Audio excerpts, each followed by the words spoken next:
In today's video, I'm going to teach you how to save, share, and protect your files using OneDrive 5 minutes. First, sign into your Microsoft account in your browser. Once you're in, look for the app launcher, the grid of small squares usually at the top left of the page.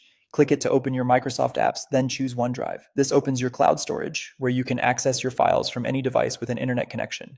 When OneDrive loads, head to My Files. This is your main hub. Think of it as your online documents folder. You'll see your folders, documents, photos, and anything else you've stored. If you've been using Microsoft 365 apps like Word or Excel online, many of those files will already be here. You can open items directly, rename them, or move them into folders. Use the search bar at the top if you need to find something quickly. To share a file, select it with a single click. You'll see a toolbar appear. Choose Share. You can share in two main ways: by entering the email address of the person you want to collaborate with, or by copying a link you can paste into a message or chat.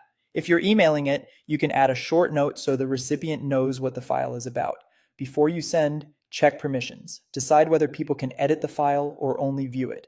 View only is great when you don't want changes. Edit access is best for collaboration. If you want to protect the link further, click the permission text that says something like "anyone with the link can edit."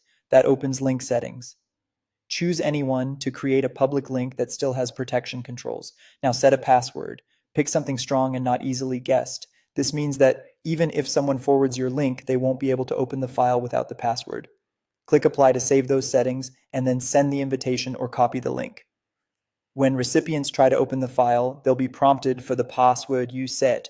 Share that password through a different channel for better security. That's it. You've navigated to OneDrive, found your files, shared a document, and added a password to protect access. As a final tip, review your sharing links periodically and remove any you no longer need. And if you're collaborating, switching files to view only when you're done editing helps preserve the final version. Thanks for watching, and enjoy the peace of mind that comes with secure, simple sharing in OneDrive.